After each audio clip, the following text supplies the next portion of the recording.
What's up, Nashville? Bo Beach here. This is the Free Speech Podcast. As always, we are going to bring you recent events in Nashville commercial real estate, which will be presented in a no-nonsense, authentic way. We're also going to touch upon business, sports, and politics. I'm going to walk you through the stories we're going to cover in today's show, handpicked because they're informative and they're interesting. Number one being a California-based drive-in. Yeah, an old school classic drive-in that is now opening in downtown Nashville. How does one open a drive-in in downtown Nashville? I'm going to tell you that story. Next, we're going to talk through a new group that has formed to fight the upcoming transit plan, right? In November, when you vote for president, you're also going to be voting on whether or not you want to approve a massive transit plan. A group has formed to fight that, a Republican group that does not agree with the corresponding tax increase. I'm going to tell you that story. Next, we're going to move on to a Q&A with a local home builder, right? So if you want to get kind of the pulse of the new home market in Middle Tennessee, I'm going to walk you through some of his thoughts. Next, we're going to talk through a massively delayed arts-inspired development on Dickerson Pike, which is now moving forward. This is a massive, massive deal. They basically had to go back and start over from scratch after they received so much opposition from the neighbors. I'm going to tell you that story. Next, another controversial project moves forward, this one on 8th Avenue. I'm going to tell you that story and why local neighbors are also fighting that project. And then lastly, we're going to touch upon a little bit of politics, right? Twitter, now known as X, is officially leaving San Francisco. I'm going to walk you through why Elon has chosen to do that and also give you an update on his other businesses, which he's already moved out of California. I think that will lead into a pretty decent segue to finish the show with a little politics. It seems a little bit crazy to me that the Democrat Party has put up two candidates, one from failing California and the other from failing Minnesota. You know, the idea that that is someone that you would want to vote for is really hard for me to wrap my mind around. People have officially lost their minds and they are not even voting in their own best interests. They seem to be voting in some type of emotional way that's actually going to harm them, but nevertheless feel better with that emotional vote and signing up for the type of life that they're currently living in California and Minneapolis, Minnesota, which is total and complete lunacy. We'll talk a little bit about that too. So let's get into it. Mel's Drive-In to open in downtown Nashville. Mel's Drive-In is bringing classic American nostalgia to downtown Nashville. It will open at 152 2nd Avenue North, a space formerly known as the home to B.B. King's Blues Club. Mel's Drive-In reopened in 1985, has 8 locations across California, and began franchising in 2024. The menu features a wide variety of classic diner food. So you're getting classic diner food right downtown off of Broadway on 2nd Avenue, from breakfast plates to patty melts to steaks to salads and more.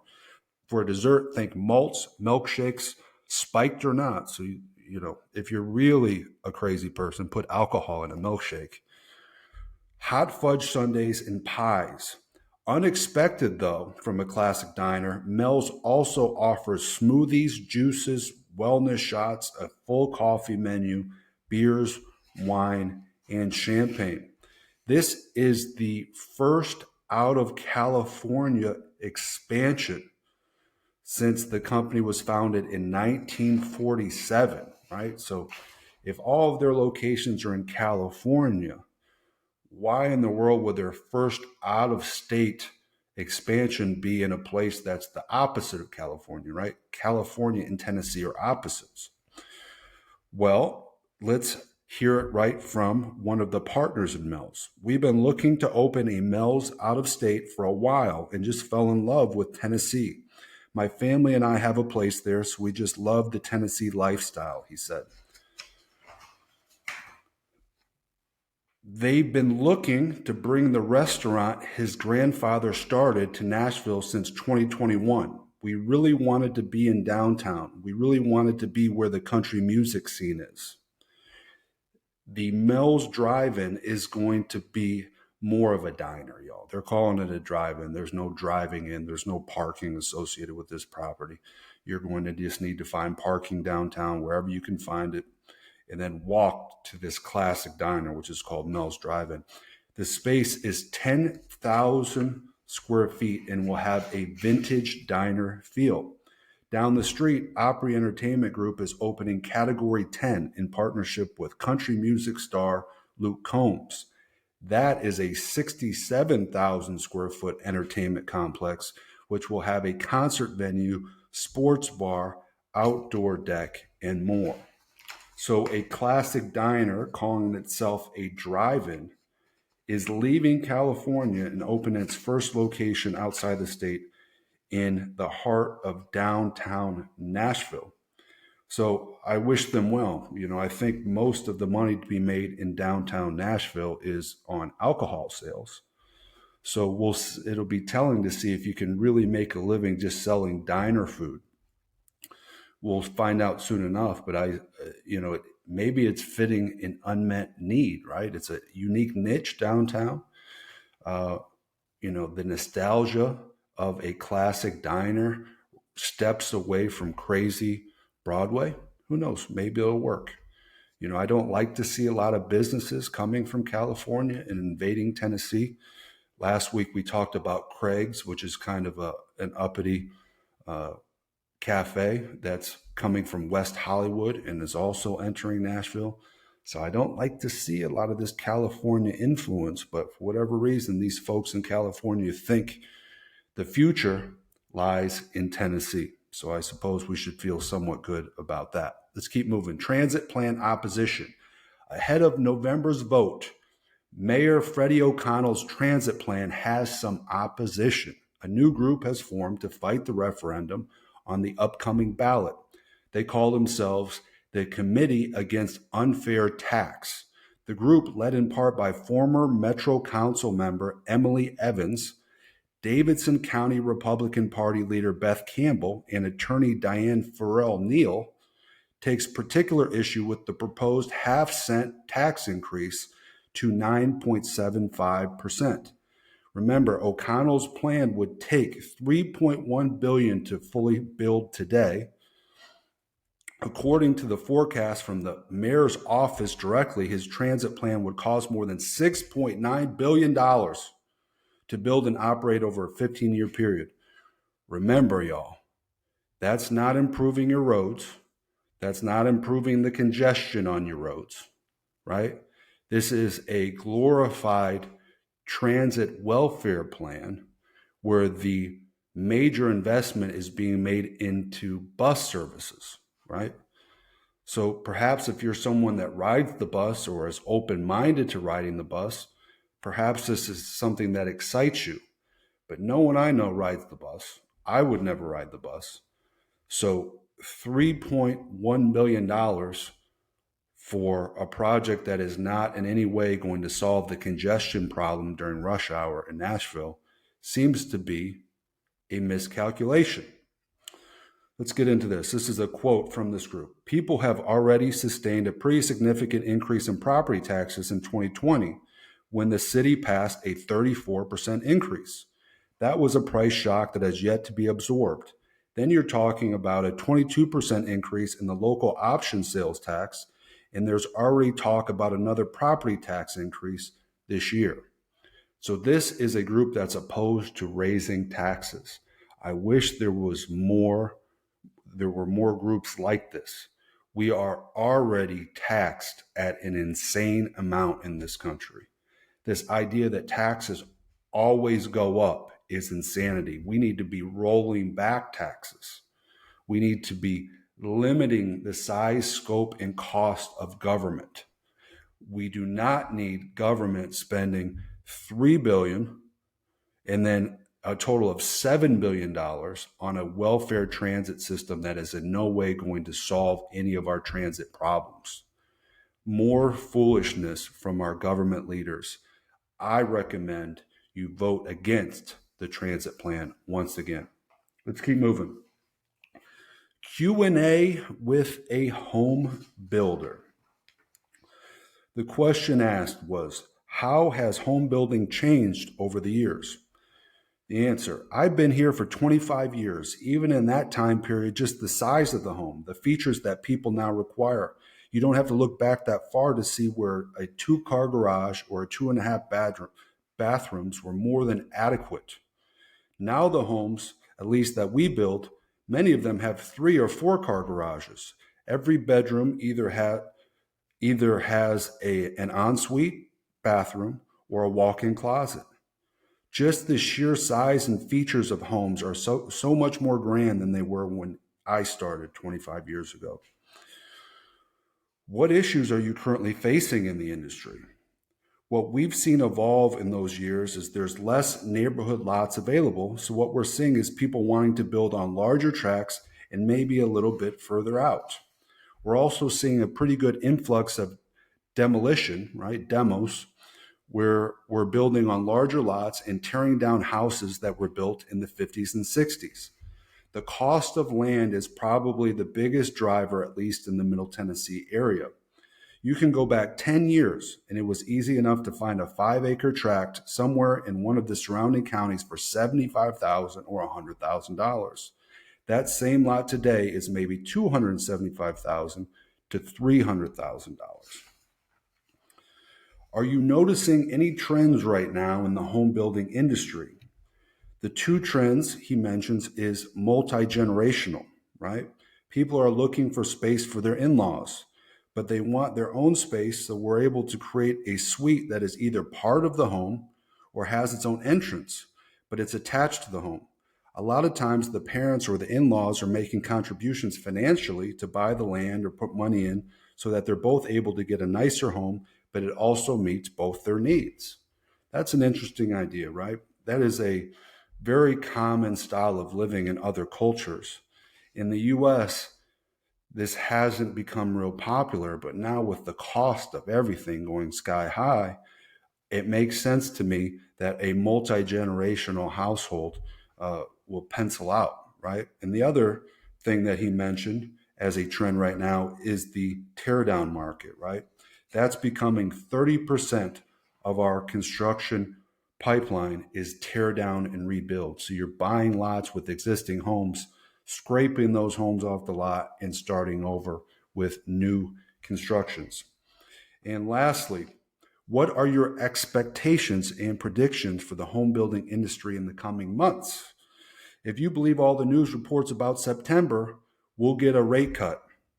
A little bit of a drop, I think, will probably help the market even more than it is already, right? So I agree with that, right? I'm not in the home building business. I don't aspire to be, but I can tell you that an interest rate drop would be very, very consequential for the larger real estate market, right? And it's not necessarily just about your interest costs going down on a monthly basis when you get a mortgage loan, but it's all about market sentiment, right? We've just gotten stuck in this place of, people being fearful about the economy, people about being fearful about the rising costs, people being fearful about the mismanagement of our federal government and its growing debt burden and how that's really going to affect us over time.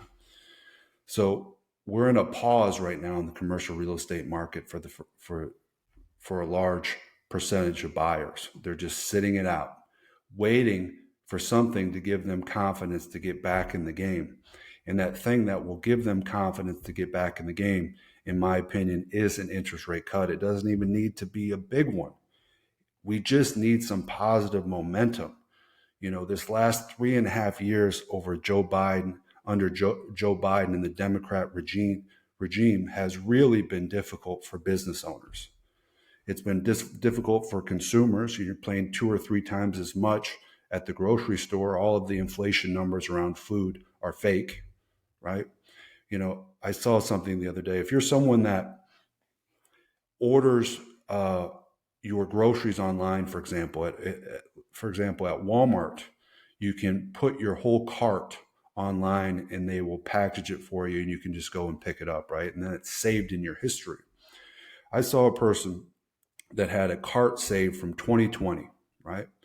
And all they did was click one button that says reorder this exact cart.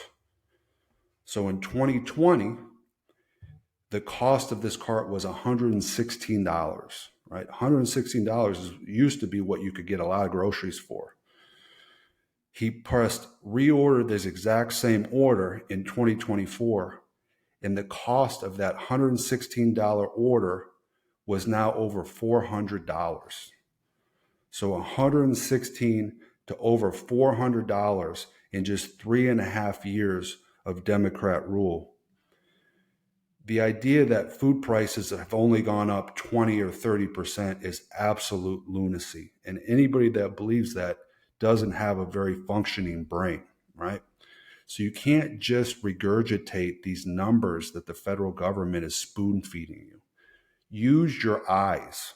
Check your receipts. If you've ever ordered groceries online back in the 2020, 2021 era, find those carts, reorder them, calculate your own inflation.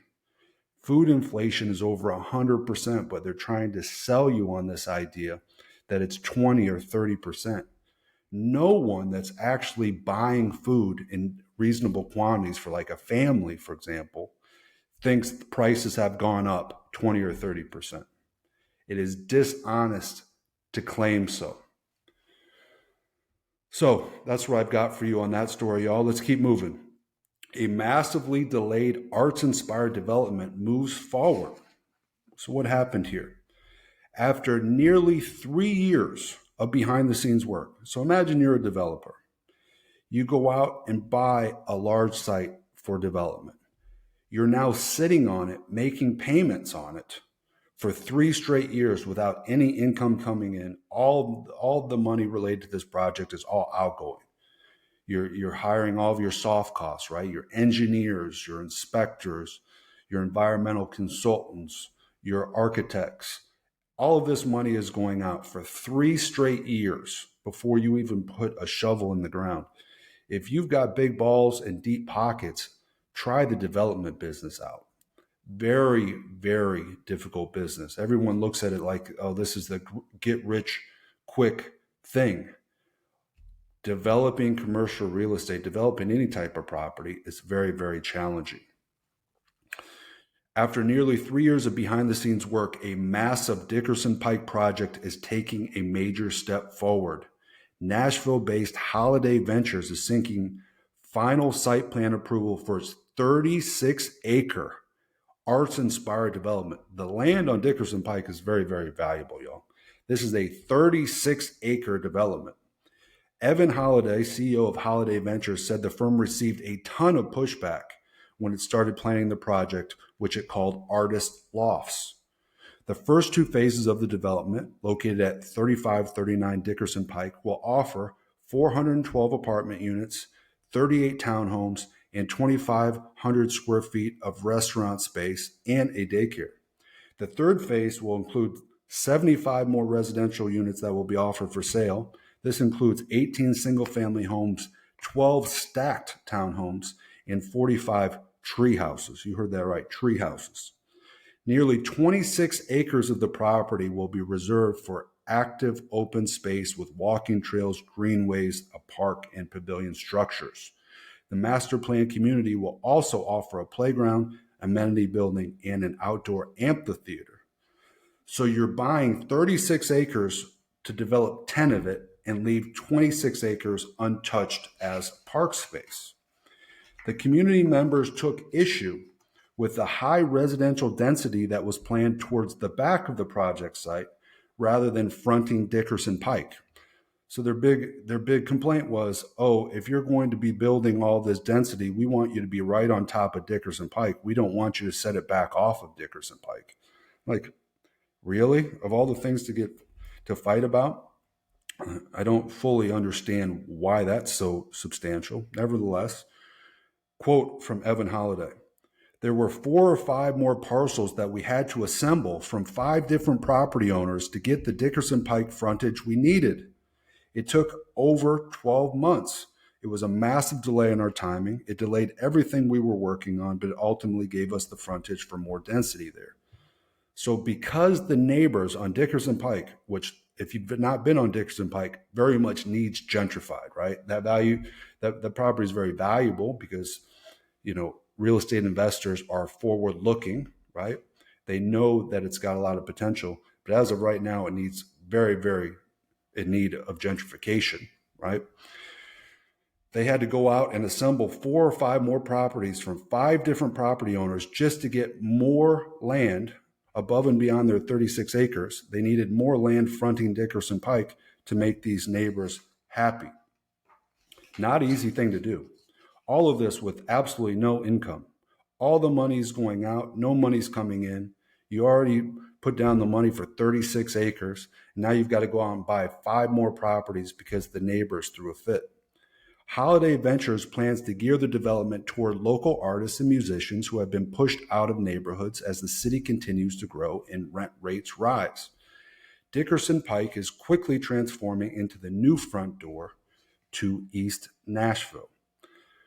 So I think that story really tells you how difficult it is to be a developer. Not only do you have to acquire land at a reasonable price so your project ultimately pencils out years and years later, but then you've got to borrow money from a lender. Lenders are terrible to deal with right now.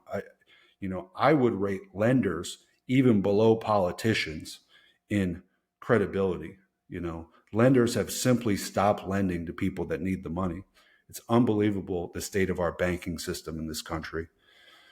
But that's a topic for another day. Then you've got to go out and get government approval, right? And no one really wants to deal with the government, obviously. And then you have to get over all of the spoiled brat neighbors who think they should have some type of influence on the project that you're pursuing. So anybody that thinks developing land is somehow a way to get rich quick, I think should go out and develop some land. Shut your mouth, go out and develop some land, and let me know how it goes. Very, very difficult thing to do. Only the big boys survive in land development. Let's keep moving. Another land development story. A controversial 8th Avenue project moves forward. It is a tower, right? So 8th Avenue, most of the buildings on that corridor are 5 stories or less. We've got a tower planned here. 8th Avenue residents have been witness to some of the most extreme transformation of any Nashville neighborhood. Now a 16-story tower is slated to rise above the rest of the 5-story apartment complexes that now cover the corridor. Last week, Nashville-based development firm The Mainland Companies received approval for a special exemption to allow the development of a condo tower, right? Not apartments, but condos on 8th Avenue next to Smiling Elephant. Mainland paid a collective $4.27 million for a 0.7 acre site located at 2211 8th Avenue South in December of 2021.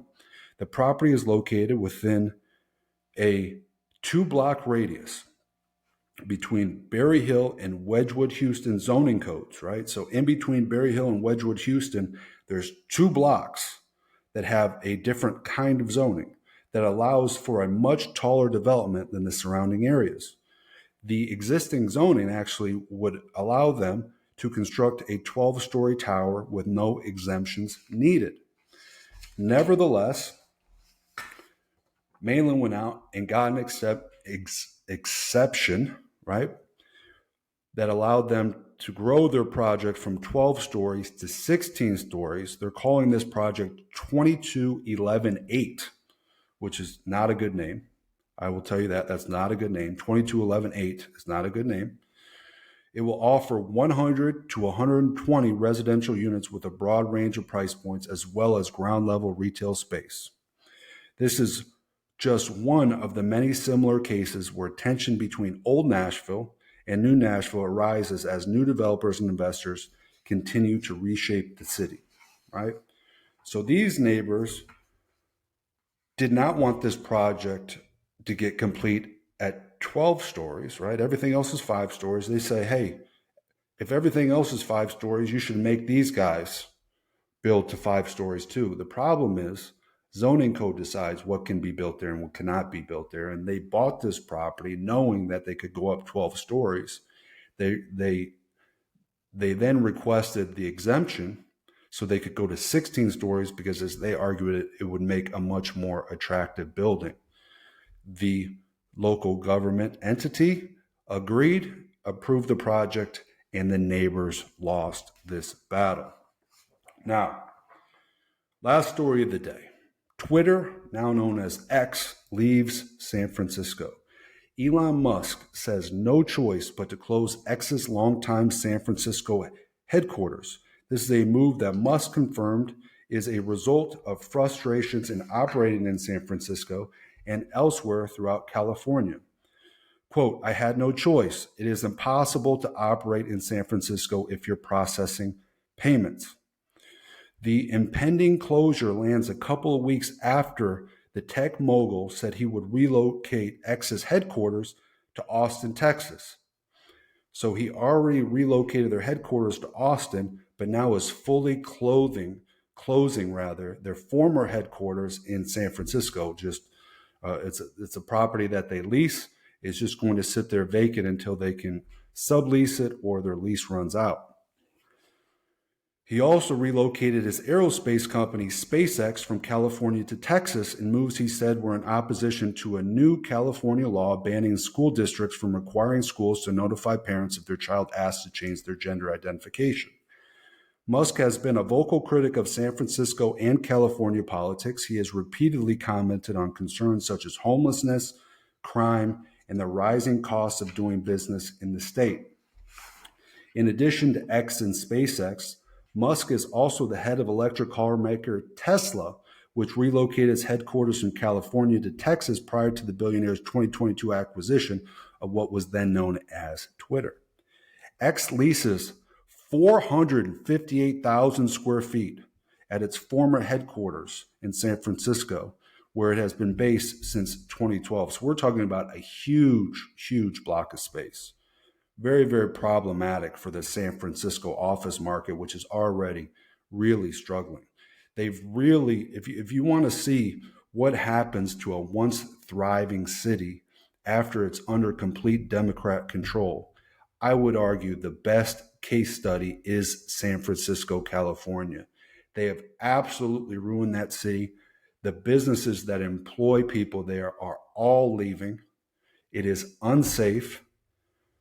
And it is a hot mess that no one even wants to acknowledge as a hot mess. Somehow they're trying to gaslight you into believing this is how life should be.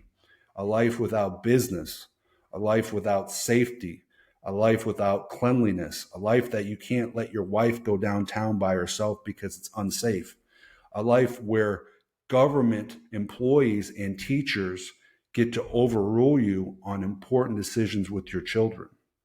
Why anyone would sign up for a Kamala Harris, who is a product of San Francisco, why anyone would sign up for that style of living is totally and completely beyond me.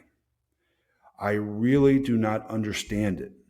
We are going through a time period where somehow Donald Trump and the psyop that's been performed by the mainstream media has broken people's brains. And they have just devolved into emotional little children rather than weighing the policies of each candidate and trying to determine which set of policies will improve their life the most. It's turned into some type of immature popularity contest where we're just trying to make our team happy with the crazy things that we say.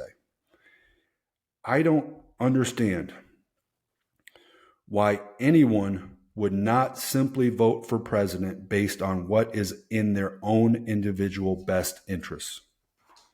You know, my own father the other day wanted to get my opinion on the governor of Kentucky potentially becoming the running mate for Kamala Harris. And he said, well, what would you think of that? Our governor is very nice, he said. He's very nice. You know, my parents are the only liberals in my life, right? And I calmly said to him, I don't care about nice or not nice. I care about policies, and I choose the candidate with the policies that will make my life better. Nice has nothing to do with it. And I think that kind of encapsulates where we are as a society. Instead of being critical thinkers that are weighing policy decisions and whether or not they will make their existence here in this country better or worse, we're talking about who's nice and who's not nice, which is such a childish, immature way to think about complex things. It almost seems like the average American has lost their ability to perform critical thinking. You know, really, you choose between two sets of policies, right? There, you know, who cares who the face of the politician is? What we should care about is what their policies are.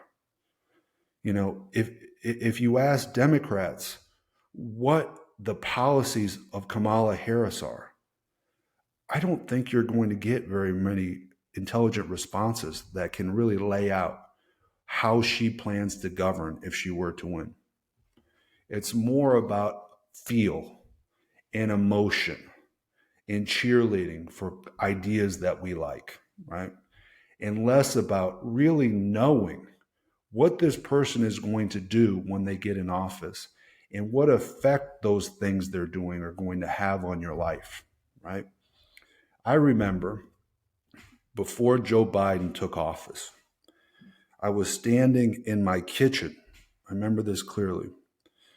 And my father-in-law, who I do not any longer have a relationship with, also a liberal, is quizzing me on what I fear about Joe Biden becoming president. And I said, I fear his policies are going to wreak havoc on our economy. Our economy is cranking, and Joe Biden is absolutely going to ruin it. I can see it coming. And they just laughed, ha, ha, ha, ha. Well, what happened, y'all? What happened? That's exactly what happened. In the face of inflation, right? Obvious inflation.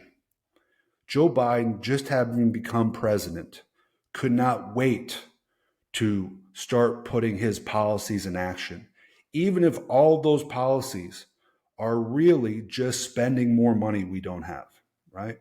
He said, oh, I know that now's not a good time to spend money. We don't have it. Inflation is crazy. But if I don't implement my policies, I'll have nothing to run on in 2024. So we've got to spend all this money right now, even if the timing's bad. So they did. And what happened? Inflation went crazy. The average person's quality of life went down. A basket of groceries that once cost $116 now cost over $400. The cost of everything has gone up.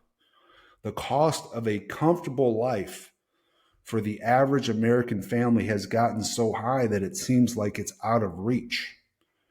There is a real loss of hope in this country. And I think there is a high probability of at least pockets of some level of civil war that follows this election, no matter how it turns out.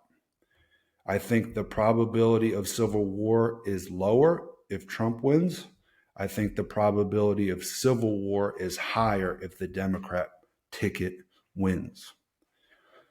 So with that, y'all, I encourage you to make sure you've got money in cash. Keep it in a safe in your house. I encourage you to have a gun that you know how to use with plenty of ammunition. I encourage you to have supplies that are going to get you through rough patches if they need to. Prepare yourself for an uncomfortable existence following this election, no matter how it goes. And as you consider who you are going to vote for in the upcoming election, focus on the policies of that politician.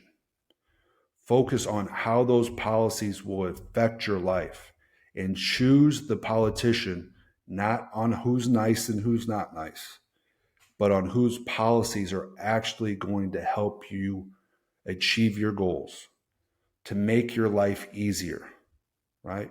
That is the candidate that everyone should be voting for. Enough of the popularity stuff, enough of the social issue stuff, enough of the outrage, enough of being butthurt by what Trump says. Listen, look at the policies of each party and try to take a longer term view of how those policies will affect your life, and choose the politician that will make your life better. I don't understand why that is not common sense for people in this country, but we do seem to be living through an era where common sense is very, very hard to find. I'm going to leave it at that, y'all. I appreciate y'all tuning in. We'll have another show for you next week.